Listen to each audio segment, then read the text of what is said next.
आज हम बात करेंगे एक ऐसे आदमी की जो खुलेआम धमकी देता था। एक ऐसा आदमी जो कि मुंबई को देश की राजधानी बनाना चाहता था। एक ऐसे आदमी की जिसके दरबार में विरोधी भी हाजिरी लगाने आते थे। इनका नाम था बाला साहेब ठाकरे। चांदी के सिंहासन पर बैठने के शौकीन बाल ठाकरे खुलेआम धमकी देते थे। ये बात है सन 1990 के आसपास की। कश्मीर में इस्लामी आतंकवाद चरम पर था। कश्मीरी पंडितों को भगाया जा रहा था। अमरनाथ यात्रा चल रही थी। आतंकवादियों ने यात्रा बंद करने की धमकी दे दी और कहा जो भी अमरनाथ यात्रा आएगा वो वापस नहीं जाएगा। तब बाल ठाकरे ने एक बयान दिया कि हज के लिए जाने वाली 99% फ्लाइट्स मुंबई एयरपोर्ट से जाती हैं। देखते हैं यहां से कोई यात्रा मक्का मदीना कैसे जाती है। अगले दिन ही अमरनाथ यात्रा शुरू हो गई। सन 1992 में बाबरी मस्जिद ढहा दी गई तो बाल ठाकरे आपकी अदालत शो में आए हुए थे। जब उनसे कहा गया कि सुना है ये काम शिव सैनिकों ने किया है, तो वे बोले यदि ये काम शिव सैनिकों ने किया है तो ये गर्व की बात है। बाल ठाकरे का बचपन का नाम था बाल केशव ठाकरे, जो वक्त के साथ साथ बाला साहेब ठाकरे बन गया।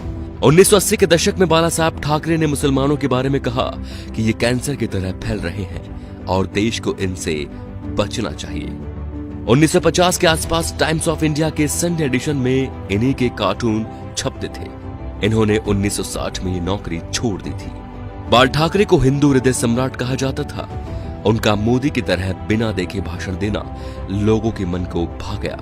उन्हें सुनने के लिए लाखों की भीड़ एकजुट हो गई थी। बाल ठाकरे जब किसी का विरोध करते थे तो दुश्मनों की तरह, और जब तारीफ करते थे तो ऐसे कि जैसे उनसे बड़ा कोई मित्र नहीं। 19 जून 1966 को बाल ठाकरे ने शिवाजी पार्क में नारियल फोड़कर अपने दोस्तों के साथ पार्टी बनाई, शिवसेना, जो आज भी चल रही है। बाल ठाकरे की एक खास बात थी कि वो कभी किसी से मिलने नहीं गए। बड़े बड़े बॉलीवुड एक्टर बियर पीने और उनसे मिलने उनके घर आते थे, जैसे नरेंद्र मोदी, माइकल जैक्सन। बाल ठाकरे के कुछ स्पेशल शौक थे, सिगार, व्हाइट वाइन एक्सेट्रा। ज्यादातर लोग फोटो या इंटरव्यू में उनके हाथ में पाइप या सिगार होती थी। 1999 में बाल ठाकरे पर 6 साल तक वोट डालने और चुनाव लड़ने पर बैन लगा था, लेकिन बाल ठाकरे ने अपने जीवन में कभी चुनाव नहीं लड़ा। अपनी मौत से 2 महीने पहले ठाकरे का एक बयान आया कि आर्मी मेरे हवाले कर दो, मैं देश को 1 महीने में ठीक कर दूंगा। 17 नवंबर 1912 बाल ठाकरे का निधन हो गया। इस दिन मुंबई बंद था। अंतिम यात्रा में 5 लाख लोग शामिल हुए। थोड़ी थोड़ी देर बाद एक आवाज उठती है, बाला साहेब। लाखों लोग चिल्लाते रहे, अमर रहे।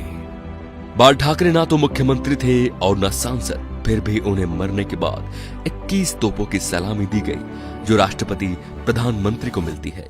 ये रुतबा था बाला साहेब ठाकरे का। तो दोस्तों, ऐसे शेर दिल हिंदू सम्राट के लिए वीडियो को शेयर जरूर कीजिए और उनकी महानता को फैलाइए, ताकि आज जो शिव सैनिक या हिंदू उनके सिद्धांतों को भूल चुके हैं, उनके हिंदुत्व की रक्षा का संकल्प याद दिलाएं। जय श्री राम दोस्तों।